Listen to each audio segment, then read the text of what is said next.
Welcome to CapPlus's webinar on human-centered design. This is the second in a two-part series. If you cannot see the slides or hear the presenter, please let us know by typing a comment in the chat box, and we will try to help solve the technical problems. We also look forward to your questions, so please submit them in the chat box anytime during or after the presentation. We've set aside about 15 minutes to answer your questions. So today's presenters are Mark Hicks and his colleague Rebecca. And Mark is an experienced design professional who has been immersed in systems, service, and digital product design and thinking for over 20 years. He is currently leading CX Partners Financial Services team, but has worked in many sectors and looks for opportunities to cross-pollinate solutions. Mark's role is to stay at the breaking wave of financial services innovation and disruption, to understand the changing needs and aspirations of financial services customers, and to seek opportunities to use human-centered design innovation to solve business challenges. He is particularly interested in the challenges presented in emerging economies. Mark likes to think he brings a people-led, pragmatic, evidence-based systems perspective to help transform businesses. Today, we also have his colleague, Rebecca, who is a user experience consultant who works at CX Partners. So with that, Mark, I will turn it over to you. Okay, thank you, Lynn. Well, welcome everybody, and thanks for attending. If you were able to attend last time, I'm going to assume actually you managed to attend some of the last session. So I'm not going to revisit too much of what I spoke about last week, which would be a great relief if you did attend. But I'm going to cover a couple of topics, and then I will set you up, set your expectations for what I'm going to cover over the next 35 or 40 minutes. So again, we're tackling the issue of the strategic value of human-centered design for financial institutions in emerging markets. And whereas the first talk was very much focused on what is human-centered design and what can it do, what can it deliver, this one is really about just some examples of how it's done and how you can self-serve some human-centered design methods. If you didn't if you didn't attend last week, then I just want to frame the whole human-centered design specialism by saying that human-centered designers essentially place the customer and in fact the human being, the employee as well, at the center of design, organizational design, products and service design, because we've discovered that actually doing this, unsurprisingly, allows a real focus from the company on what it is trying to do. So we try to understand people, we uncover needs, we understand emotional factors, we understand technology, the way businesses operate, organizations, and I'll be tackling that later on. We look at sectors and we also try and understand culture. And so we bring, it's a very sort of much a multidisciplinary approach that we bring to bear upon solving real business problems. I suppose this compares and contrasts, this contrasts really with other approaches that might take a very accounting or sort of financial based approach to design, or other solutions that often can emerge from technology. And I think traditionally, if you look back over the last 30 or 40 years, you find that, well, particularly till about 10 years ago, organizations were very much defined by the technology that they could bring to bear upon delivering their businesses, and people kind of had to fit around that. And sometimes even you find that customers well, actually you find often that customers very much have to fit into the way the organization works, and the way the organization works very much reflects the way its technology is structured. And typically in human-centered design, we consider these to be reflective of silos in a business. And we now know that there's no reason why a customer should have to experience the organizational silos in the business. But I won't dwell on that for too long. I've got here some specific challenges for financial services in emerging economies. I'm just going to tackle those. But firstly, let me say that You know, the world of human-centered design has evolved massively over the last 10 years, and it really kicked off about 20 years ago. But it has a deep repository of tools and methods, and they vary in complexity according to the nature of the problem that's being solved. But fortunately, those used to identify points of friction in an organization and opportunities to improve services and products are really characterized by a pragmatism and the delivery of rapid and actionable results. So human-centered design is a really broad field, and I'm not going to cover all of it by any means. I'm actually going to focus on part of human-centered design, a particular part of the practice of human-centered design, which I would call discovery. And that's really where I think that you, if you wish to have a go at this yourself, or even if you wish to employ professionals to come in and do it with you, this is the area which I think you would most benefit from initially. So let's just demonstrate, let's just talk a little bit about some of the specific challenges for FS in emerging economies. Well, firstly, and I suppose a defining one is that typically we find that there are very thin credit files on your customers. And of course, this means you don't know a lot about them and you don't know whether or not they are a good risk. Now, one of the challenges we tackle is ways to tackle that. And working with thin credit files now is becoming less of a problem than in the past. Certainly, you may well, if you're in that situation, have to put in place assessments of things like context and character and collateral of an individual. But increasingly, we're looking in HCD, we're looking at options to use things like social media footprint to try and disambiguate, I suppose, the ambiguity associated with not knowing much about somebody who hasn't engaged economically in a transparent way. I can talk about that later, but I'm going to move on and just say that that is a characteristic of an emerging economy. We've found there are ways to solve it. Also, achieving rapid impact is really important.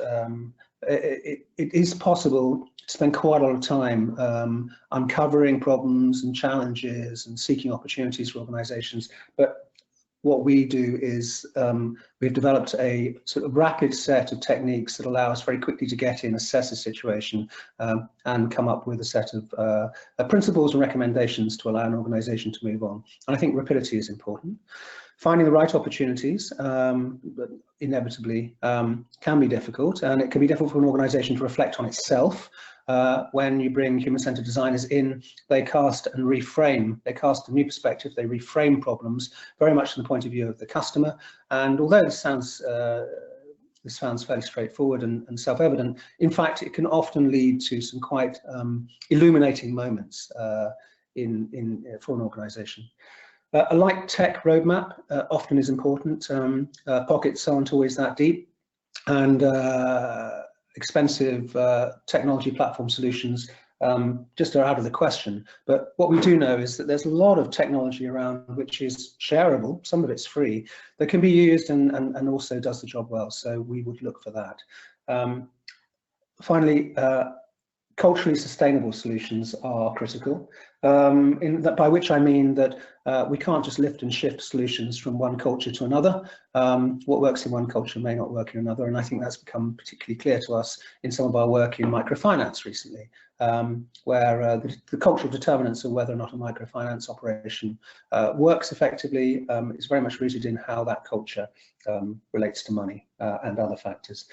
And finally, we like to embed our practice. So there's no point in working unsustainably, shall I say, and working in a way that requires the constant sort of drip feed of external consultants. It's important that in HCD, particularly in emerging economies, we come, we do our stuff, we embed our practice, and we leave. And that's very much an ethos that I think runs through what we do. Finally, I should also say that I'm actually going to talk interchangeably between human-centered design and user experience. User experience is a phrase used to define a lot of HCD practice. And so if I'm talking about UX or user experience, that's what I'm referring to. Okay, so to crack on. Today, we're going to talk a little bit about human-centered design, human-centered design and discovery.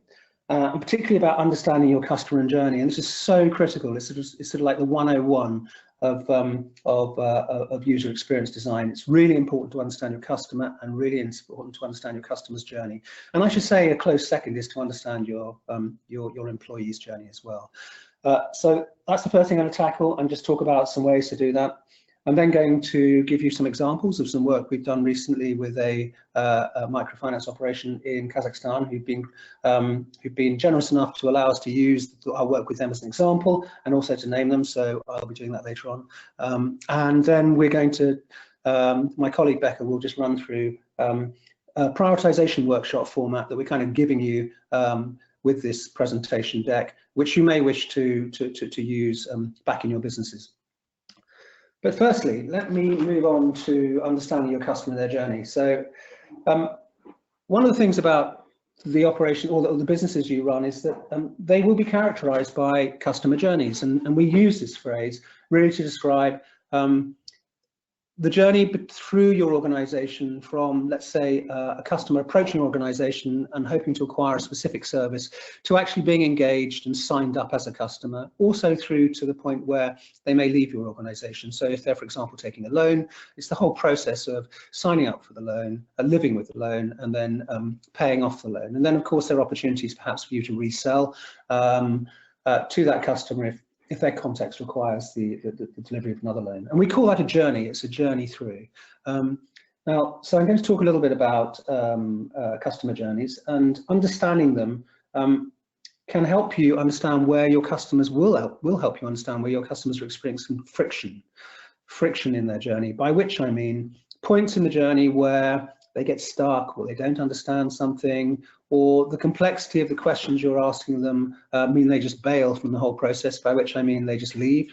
And the journey, of course, is a multi-channel journey. So particularly in Europe, many of these journeys are now digital. So much of the journey will be characterized by working on a computer, coming online, and filling out perhaps online application forms, for example. But that's not always the case, and in fact, some of the journeys now are quite complex and multi-channel. There's a phrase, omni-channel, that's used frequently, which describes the way that perhaps organizations in Europe and the US now manage their customers through digital, through call center, through branch, through online, and through telephony, and make sure that people get the impression, or get the sense of momentum as they go through journeys, but they're interacting with the right channels at the right time. So when I talk about a customer journey, it can be a multi-channel journey. It's very much defined by your organization and the technology you're currently employing, and I suppose the capabilities of your staff, and sort of what's current practice in your area. So removing the friction in a customer journey could be, for example, looking at the way that your tellers, if you're running a bank, work with your customers. It might be around paperwork and procedures.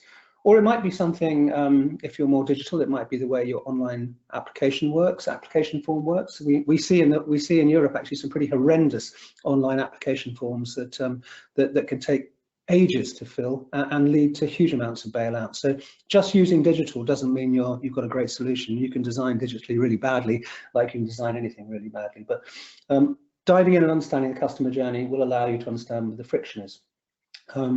So understanding where the friction is then leads to a question about how do we resolve that friction, and that's really what a discovery process can do. It can allow you to get in, look at what you're doing with your customers, look at the way they're being served by your staff, and then coming to a point of view about how you can resolve issues. And that's really what I'm going to talk about. So let me jump on to the next slide. And this slide really just shows sort of the basics of a discovery phase. In that discovery phase, we have a process that allows us to sort of take the temperature of the organization from top to bottom. And you'll see that there are two components to this. And this is not the only way to do this, but this is a model that works really well. It's not complicated. And I'd recommend it as a way of getting to grips with your organizational challenges around customer experience. So first of all, what we tend to do is we tend to engage with senior business senior members of your business, and we will engage them in one-to-one interviews to understand where they want to take the organisation. So important to do this because unless you engage and involve very senior people in the business, it's unlikely you're going to be able to drive through the changes you're going to need to drive through later on. That's fairly obvious, but one of the interesting things about talking to senior business people is that they tend to have a different point of view to the point of view of those people on the ground who have to deliver the service that you're offering. And the way we tackle that is we get people into a thing called a vision workshop. And a vision workshop is where we are bringing together your employees or the employees in an organisation who have to actually deliver the service. And typically, these have been there for a lot longer than the senior business stakeholders. And what they can do is they have a vision themselves of where the organisation should go to, but they also have a history of where the organisation's been. And they tend to be much more pragmatic and much more realistic, I suppose, about what can be achieved. And so you can see that if we talk to senior business leaders and we then talk to the people who have to deliver, it's quite likely we'll find a gap between these two perceptions of the way the business can go forward. And that gap is interesting and important to understand. And then finally, the third orange blob on my solar system diagram here is familiarisation research. It's where actually at the very beginning of an engagement, and I probably should have said this at the start, it's the very beginning of an engagement where we get across the whole business. You know, we understand the products, understand the services. It's important that the consulting organisation, if there's consulting organisations coming in, really understands the business from day one. And a lot of the familiarisation research can be done before you even enter the field. So we tend to do that at that point. And that might also include things like understanding the competitor market. It almost certainly will do. So that's all about understanding the business, its appetite for change, how it's set up, what it offers, what it tries to do, where it's been and where it wants to go to. Now, if I move to the other side of this diagram, on the right-hand side, you'll see there's some blue blobs. And this is really about where we're starting to engage those people who have really great contact with your customers. Now, they may not be as well paid as the guys on the left-hand side of this organizational chart, but actually, they tend to be the ones who know the most about what customers need. And so we get out, and you may get out as well, and talk to your frontline staff. Those are the people who have contact with your customers. That might be, for example, in branch. It might be through telephony, for example, in a call center. But understanding and tapping into their sort of intellectual capital is so important because they have a completely unalloyed or unshiny view of what the customers are like, but they really have a deep understanding also of their needs because they're the people your customers talk to when they come in, and they also pick up a lot of rich information around their lives and what they really like, etc., etc. And if you can tap into this, you're starting to really engage with your customers' worlds, and that's what's so important. I suppose that's something that is a specific capability in user experience design, is to get into the worlds of your customers, to understand how to deliver value to them in a way that they can actually benefit. And finally, in the bottom right-hand plot here is customer interviews, and that actually is it's a blob the same size as everything else, but actually this is the most important bit possibly. It's where you actually engage with your customers, and that can happen in a number of places. It can happen in an interview setting, or it can happen in the home, and we typically try and do it in both places. So the need to engage directly all these individuals and understand what they are, what their experiences are, what their visions, appetites, and needs are, is important. And each of those components then gets recorded. So I've overemphasized that, but each of these stages is important. Everybody in this solar system diagram, I'm calling it a solar system diagram because that's what it's called in design, is important. And it's important to take the whole system view to really affect change. So one of the things that it's good to do early on is to develop an understanding of your customer. Now, as I've said, you get out and talk to them, but when you've started talking to them, you'll realize that, well, your assumptions about your customers are probably different to what they're telling you. if you can understand what your customer needs are, you'll find you stop thinking about them as falling into very simple demographics such as people who want loans and people who want credit cards or people who want bank accounts. You'll start seeing them as individuals who are more nuanced than that. They may well, for example, they may fall into categories that are associated with life stage. That's kind of interesting, and that tends to be a very generative thing, a very useful way of thinking about people. What are the actual challenges in their life? But there's also other ways to think about them, and if we situate them right back into the sort of psyche of the individual, we find it very helpful to consider individuals across a number of dimensions. This doesn't describe the whole individual, but it does allow us to get some understanding of how people differ. And in the example I'm showing you here, which is done for a major high street bank in the UK, we have allocated people into differences in the way they manage their finances, that's financial management style, their attitudes to risk, their ability to make decisions independently, are they self-reliant or require reassurance, their financial acumen, which basically means how much do they know about finance, their digital savviness, that was an interesting one, because you can produce the best product in the world, but if you deliver it through a digital channel and the people you're delivering it to don't have either good access or a good knowledge of digital, then you'll run into a problem. And in this case, we were actually looking at the propensity of these individuals to switch bank accounts, which is why I've got perceived hassle of switching. So when you're talking to your customers, you'll start seeing that there will be patterns emerging, and those patterns will help you define different groups of individuals. But you'll see across them, there are also these sort of criteria like financial management style, attitude to risk, and it's good to extrapolate those things. They don't need to look as beautifully executed as these ones here. It's really just the information that's important. But the idea of personas is to recognize that if you just try and deliver one service and a single product or a single service to all your customers without recognizing the differences between them, you're unlikely to succeed that well. It's much more important, it's very important to understand how your customer segments differ, and perhaps develop different dialogues and different conversations, or even offer different products to them in different ways. So here's an example of a persona we developed for a major high street bank. But here also is an example of one we worked recently with in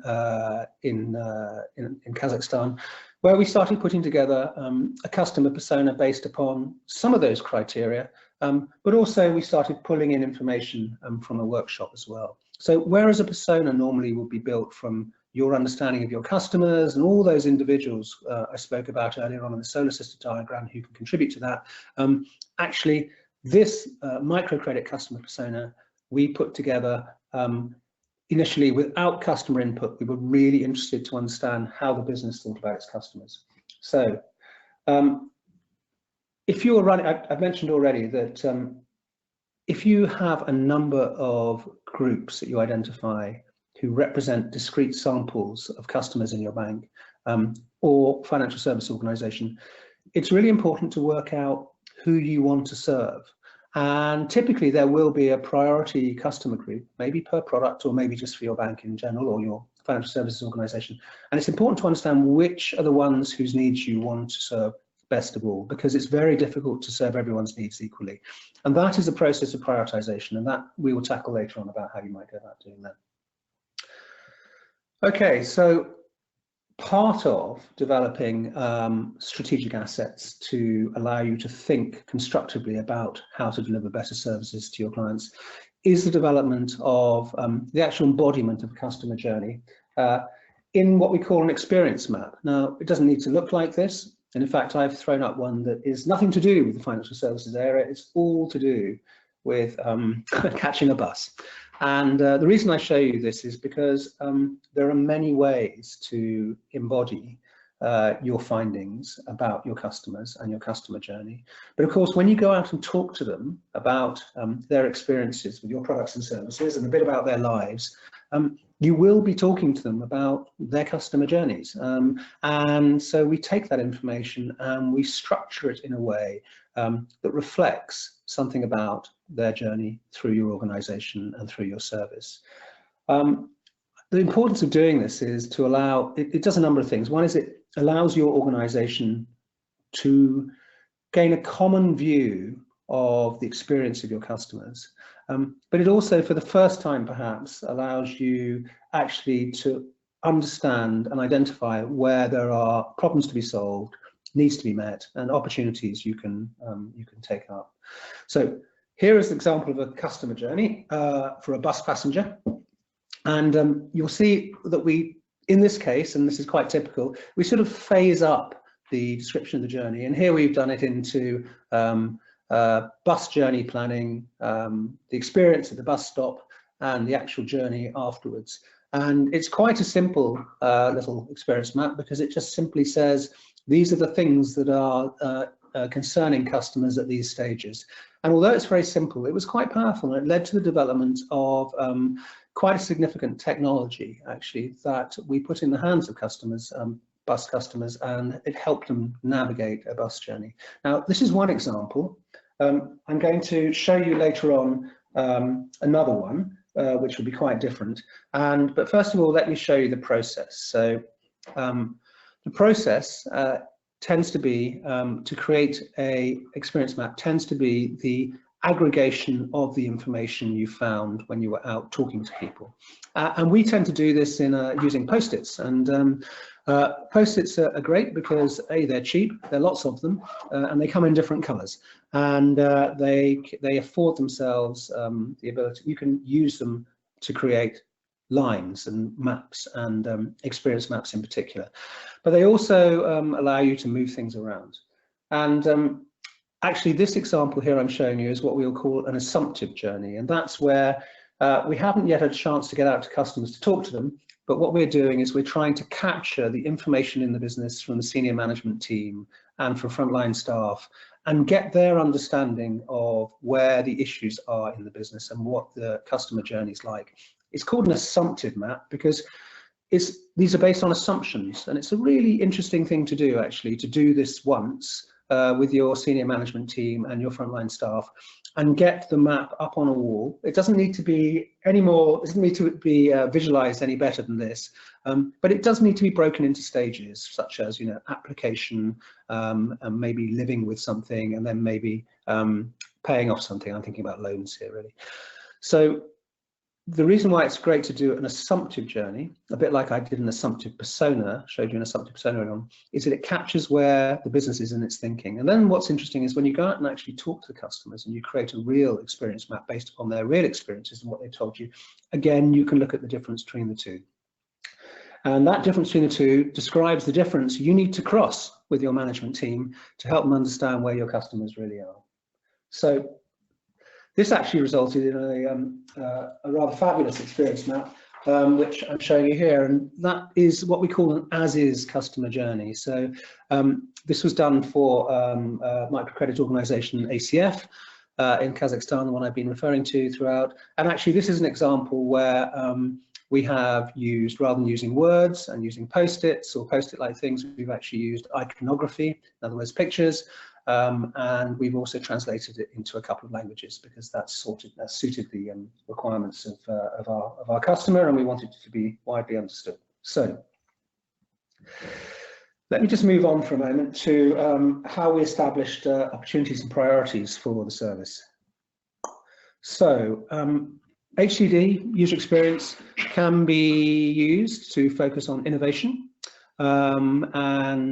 If you want to deliver a new product or service to the market, then human-centered design and user experience have a role to play.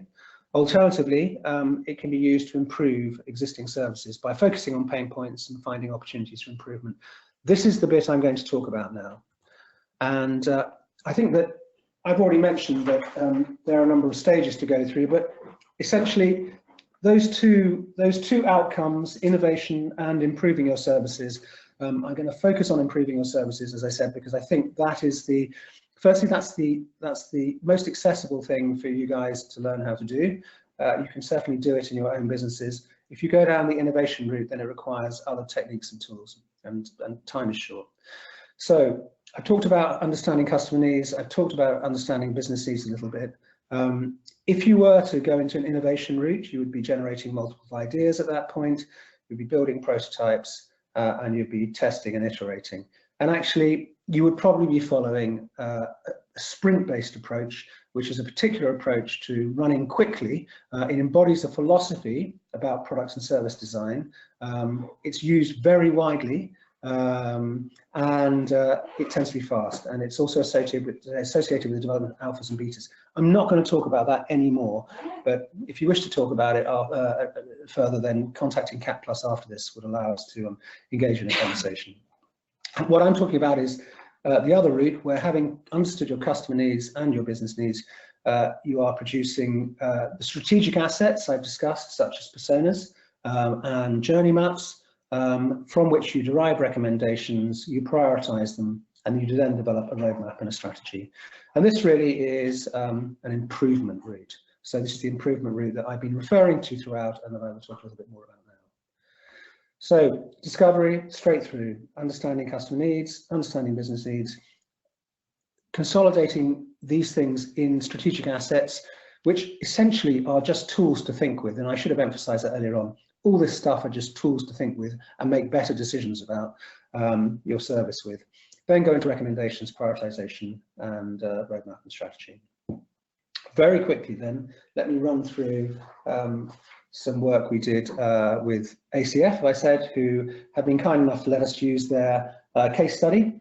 So they operate in an increasingly competitive market, comprising competitors and disruptive entrants.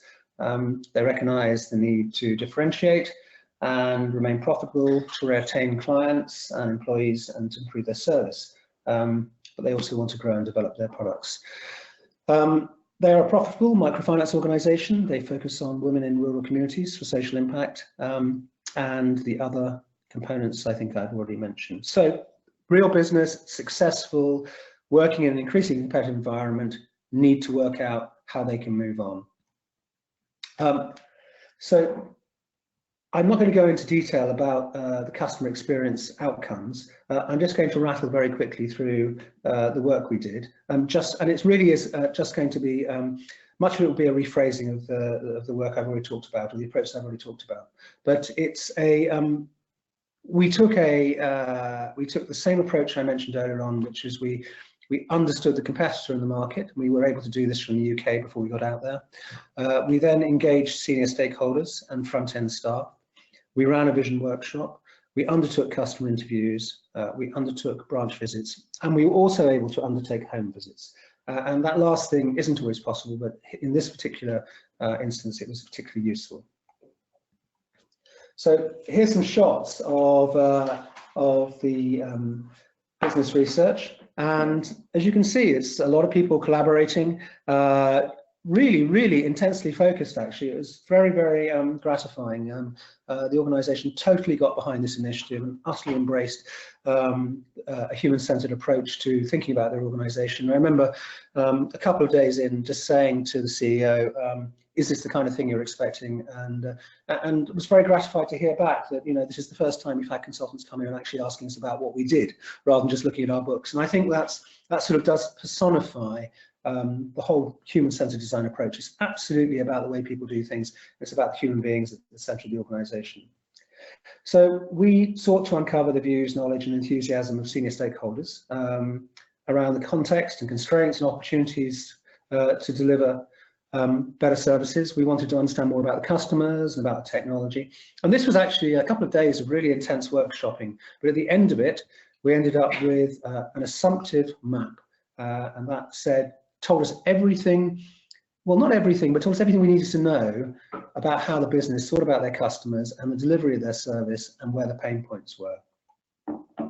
Okay, so here's an example of the half-created map. And as you can see off on this, I just called out, in that little red blob, I called out, you know, that was all about aspects of loan application.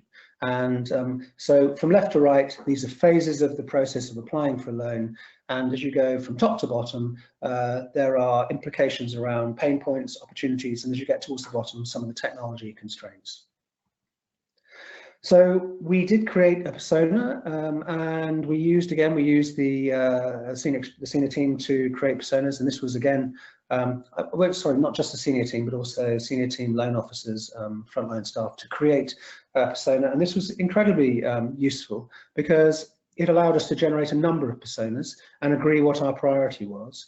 We also extracted from it these criteria we referred to earlier on. And that again helps us to understand a little bit more about our customer around financial literacy, digital literacy, etc. And this is only one of a number of personas we created. So let's talk about what we did next. So contact center staff deal with lots of different people, customers and customers with different needs. And staff do need really good training and people skills, and they were getting it in ACF. They need to be aware of the bank's products and services and the tone of voice in which these need to be communicated. So they typically have their finger on the pulse of public opinion and changing customer needs. And we were able to identify quite quickly that talking to the loan officers in these branches and other members of staff as well did help us really understand points of friction and points of opportunity. And I'll talk a little bit about where those points were, but also the role of the competitor and how the company stood with its competitors, and how to enhance and improve all those services. We also got out into a couple of customers' homes, and you know, that really added some richness to our understanding of the reality of the way people live. And when we saw what people were taking loans for, and what they were doing with them, and also, you know, the relationship between the bank staff or ACF staff and their customers, which was really great. That added just further richness to our understanding of how the organisation could change its services and the way it delivered its services, and also really helped us understand the real assets that this organisation has in its customers, sorry, not in its customers, in its staff, who really are quite dedicated. So we ran across challenges, of course, as we do in this type of research. So we were working in a couple of languages, and we had translators, and there are always issues with working in multiple languages and also with translation. But once you get used to working this way, you can overcome it. So, for example, we developed some visual mechanisms to help us talk directly to customers, and those visual medium allowed us to short circuit some of the translation problems, but this is all about learning to work with translators. Some of the concepts we were talking about were unfamiliar, and some of the concepts we got back were also unfamiliar. So it's always interesting to overcome these things, and with a bit of experience, you can learn how to do that. Social dynamics in different cultures are very different, and one needs to be aware of the different social dynamics and also social hierarchies and structures, etc. And this affects the way that maybe the organisation work themselves and with each other. Organisations in Asia tend to be very hierarchical. They tend to be much flatter in Europe. This is just a challenge to tackle. Literacy could be an issue. Literacy not particularly amongst staff, but certainly amongst customers. And in a heavy paperwork and proceduralised environment where customers had to understand what they were signing up to, literacy was clearly an issue. And then, of course, there was the remoteness of the client and the agency. In this case, where we were providing, we were the agency. There was a multiple thousand-mile geographical distance, and we had to overcome that, and we found ways to overcome that. But you know, these things have specific challenges. In the journey mapping exercise, and I showed you this journey map earlier on, you can see that actually there were many areas in which we identified friction, and many areas areas in which we identified opportunity. I'll just talk about the kind of things that we found. So we found issues with paperwork. We found issues with establishing creditworthiness. We found issues with procedures, and also some of the touch points between customers and loan officers. And then there were specific issues around how money was given and how money was taken in. Now, these these issues varied in their severity, and I say they're issues, but some of them are just opportunities to do things in a much better way for the company. Other things really need to be tackled. You know, the paperwork issues did cause problems for some people with low levels of literacy, but understanding that and understanding how to improve that were key to our recommendations. So a very full piece of work with lots of opportunities coming out of it, exemplified by this customer journey map, which I won't go into in great detail, but you can see there's quite a lot in there. So we produced, as indeed you would expect an external consultant to produce, a lot of recommendations around lots of aspects. But you can see from this that each aspect of the journey map was linked to a particular recommendation. Now, if you're doing this yourself, which I would encourage you to do, then it's not important that you obviously capture your findings in this way, but it is important you do capture your findings. It's important you understand where your findings came from, and I would argue that it's also useful for you to create an experience map of some, or a customer journey map of some description, even if it's just exemplified as post-its on a wall, because that way you can group around them and at least discuss everything. And actually it's the process of discussion of your findings which is so important. And we're going to talk a little bit about that in a second for 5 minutes or so. But first of all, let me just give you some high-level findings. They were that actually staff and customer needs aligned. If we can, the staff in ACF are so great and so knowledgeable, and they really understand their customers, and they understand their needs, and actually solving some of the staff's needs would also solve the customer's needs as well. So there's a lot of alignment. There are also unintended consequences of certain governance practices we're able to identify, such as people tended to be concerned about home visits and visits from the organisation into their villages, etc. And we were able to talk about possible ways to do this a little bit better, to reduce the friction in that. And then finally, organisational structure. There are changes to the organisation that would make it easier to deliver the kind of services and products that we found to be the future of ACF, and we did provide some recommendations about how this might change. So we used our own assets and handed them over. They are tools to think with and achieve change. We found rich insights and compelling arguments to support the need for change. We provided recommendations, experience map, and key models for organisational change. And we also ran a prioritisation and design thinking workshop remotely. This is an example, almost out of sync, but it's an example of how we suggested that one organisation could move from one organisation to another organisational structure without the background detail. It won't make a great deal of sense to you, but it actually, what you're seeing here is a proposal for organisational change based upon devolving decision making away from the centre. It's something that we do very commonly in Europe and the US. It's something that is a practice I think many people will benefit from. But of course, it needs to be right for your organisation. And finally, we ran a prioritisation workshop, and I'm just going to hand over to Becca, who I've slightly run out of time, who's got about 5 minutes just to talk about how we ran the prioritisation workshop. Okay, Becca.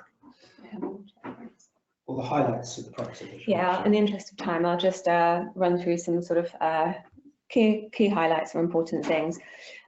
So firstly, the objectives of the workshop, which is really nice to set if you're going to think about running one of these.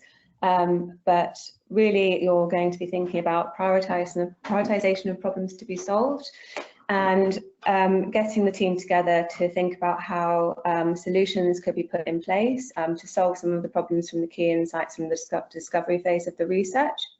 And then also this involves road mapping, so kind of timeline planning for how and when you might put these things into place to start solving the problems. Okay, it's also quite nice to set some workshop guidelines as well, so just to make sure that everybody in the room is going to respect each other's thoughts and views and opinions, everybody has an equal voice, and you're not distracted by any technology. Okay, so prioritisation voting. So the main idea of this really is to get everybody familiar with the insights that were gained or outcomes from the discovery phase of the research.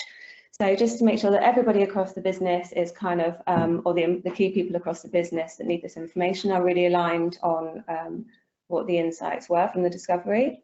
And then just to start thinking about what are the key important things within the organisation that need to, what key recommendations really need to be addressed. So for this activity, one thing we like to do in UX a lot is use little kind of dot voting stickers. So everybody essentially gets given a limited number of stickers, and the person who has a really good overview of the kind of insights from the discovery phase of the research, so the recommendations, can take everybody in the room through these. Everybody gets some stickers, and basically everybody gets to sort of vote on the recommendations that they think are the most important to solve. And also it's really important to capture the reasons why at this stage, just so that later it'll be really useful for discussions. Yeah, so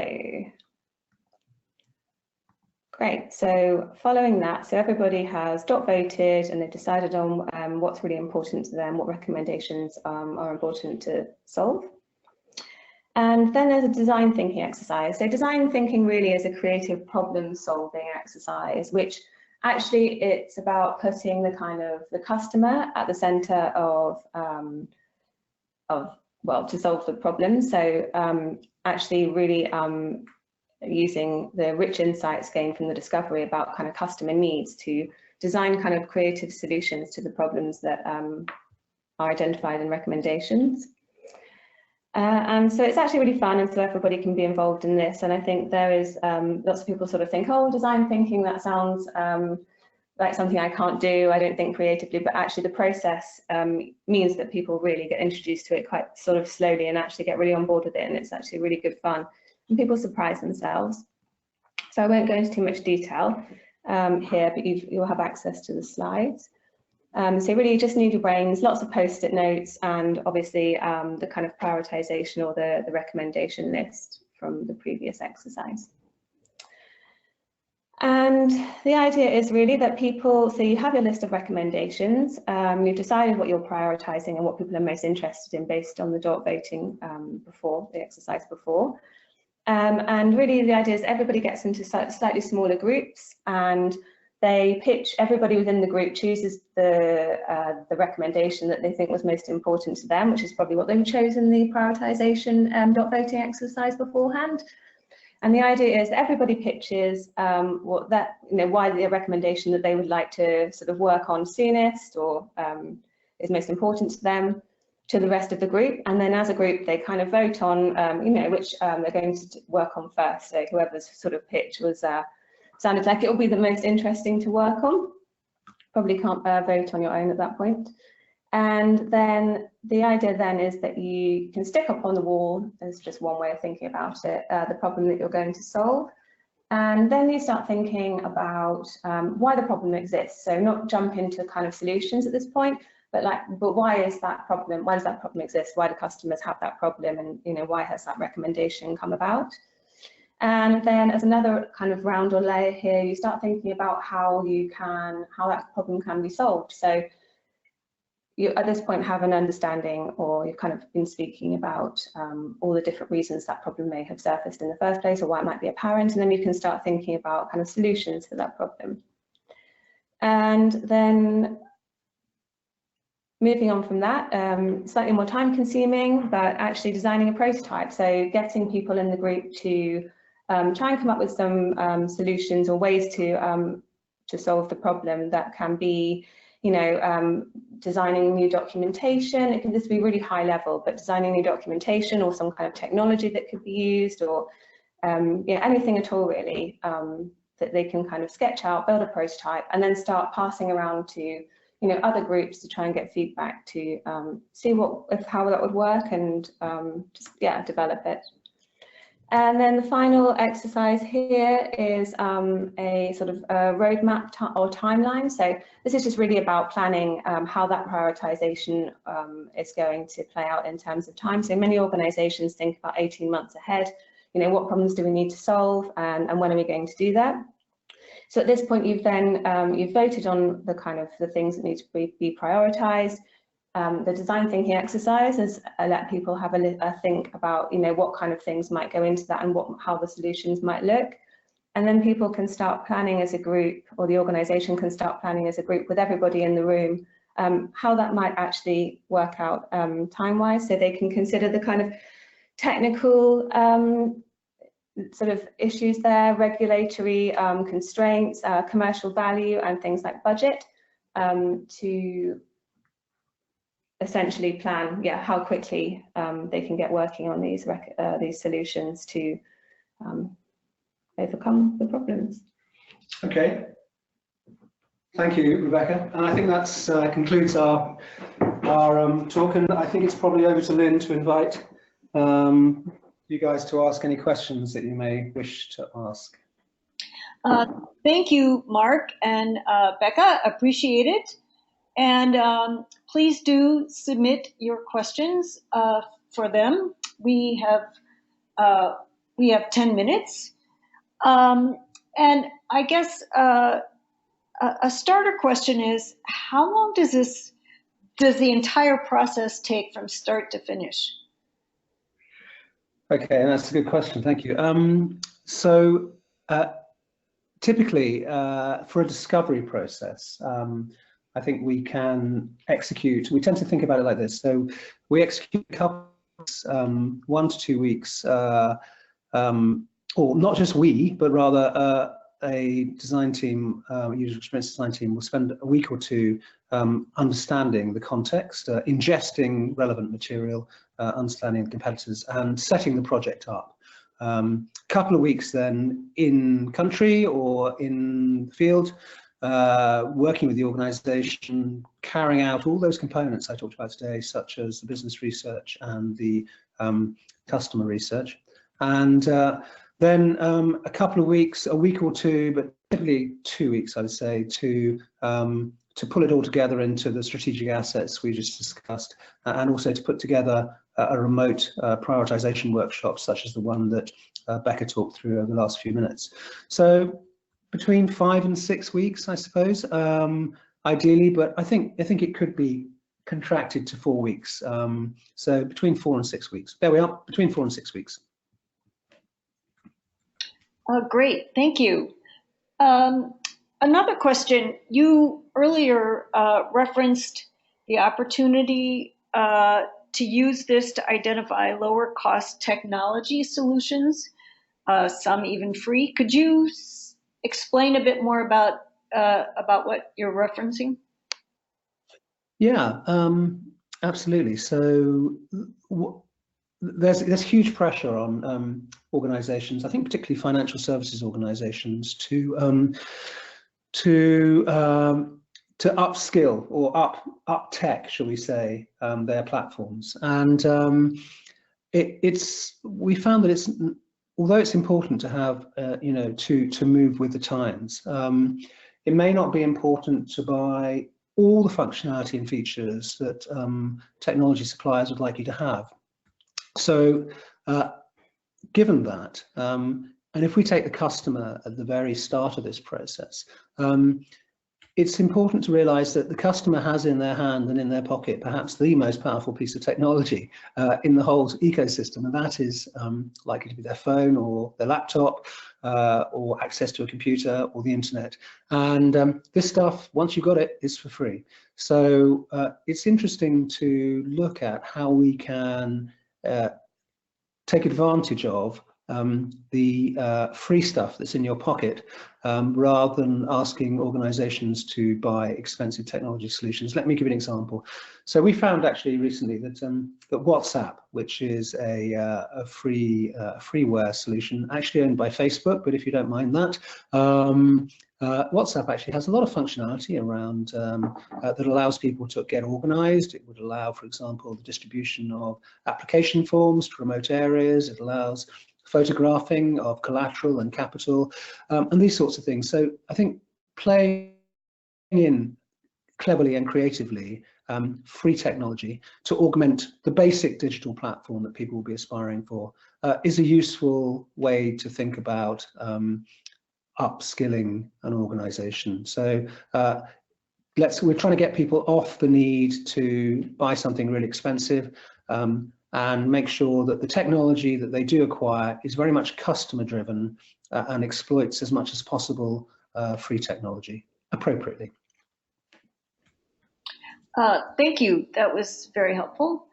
Another question, do you have data from your clients that kind of documents the benefit of going through a human-centered design process? Yeah, and that's a really fair question because it shouldn't all be based on faith. We do. So it can be quite difficult to come up with a percentage increase, for example, in sales as a result of this. But we do try and construct our projects so that we can actually measure outcomes. And I think it's really important that as HCD, as human-centered design and user experience design has grown in maturity, that we are actually able to do this. So yeah, I mean, digital journeys are fairly straightforward. You can see what people are doing. You can associate freeware such as Google Analytics with digital journeys, and you can actually measure what people are doing, where they're jumping out of processes, where they're following certain journeys, etc. Actually identifying where specific upticks or enhancements to revenue performance that can be done as long as we're focused on which journeys we're improving. And we have achieved some remarkable successes in terms of applications, in terms of stopping people bailing out of processes, and in terms of linking customer journeys, I suppose, through the sales process to conversions. So this stuff is all possible. You have to do it at the beginning, but it's all possible. But finally, I should also say that the things that are hard to measure are the delight, are the satisfaction, and just sort of the seamless experience of a well-crafted journey. These things tend to come out in terms of things like NPS, Net Promoter Score. I wouldn't suggest that anyone does Net Promoter Score, by the way. I think we've moved beyond that, but NPS can be used to measure these things. And finally, if you get your processes right, your staff will also be beneficiaries, and that can be measured too. So there are very easily quantifiable things, which are what people do and what they do as a result of your the enhancements you've made to the journeys. And then there are the less easy to measure but equally relevant things, such as increases in morale, a sense of engagement, and customer delight. Thanks. Just one last question, and then we'll wrap it up. What would you say are the keys to being successful in using this process? Well, I think it's about engaging your customers. I mean, it's just about talking to your customers about what they want, but coming at that question from a point that's very sympathetic to your customers, and in which you are objective about what you're listening to. So be prepared to hear things that you don't necessarily want to hear. Be prepared to ask questions that actually perhaps delve into a little bit more of their lives. Because what we're looking at here is to try and identify needs, right? This is all about people's needs, and people's needs for your product will be determined by really human things, and the way they experience your product will be determined by really human things, such as what access they have to, say, the internet or to your branch. They might live 30 miles away and have to go to your branch, and that could be a real problem for them. But you need to ask these questions. So you ask really empathetic questions about people's lives and people's relationships with your products and services. Don't just focus upon, if I increase the price of this or lower the price of this, would you buy more of it? Recognize that your product and your service fits into people's lives in a certain way, into their real lives. Also recognize that your product or service is just a product or service. It's quite hard when you're in an organization. You forget quite quickly that actually you're just providing a service, which is only a very small part of people's lives. But making sure that it fits well with people's lives is important. So objective questioning, empathetic questioning, and taking into account the whole person. I think these are the key things. And then taking that information and sitting down with your decision-making team and actually working out what you're going to do about it. These are the key things. And you can do that. You should be doing that anyway. You don't have to create experience maps and personas. I just think that's the way that that's the key to success in all this stuff. Well, thank you very much. I appreciate it, Mark and Rebecca. And I just want to let people know that a recording of this webinar will be available, as will the slides. And as you saw, as Rebecca was talking, there's a lot of detail in the slides about running a workshop internally. So you'll have that resource. So once again, thanks to Mark and Rebecca, and thanks to all of you who have attended. We appreciate it, and have a good rest of your day.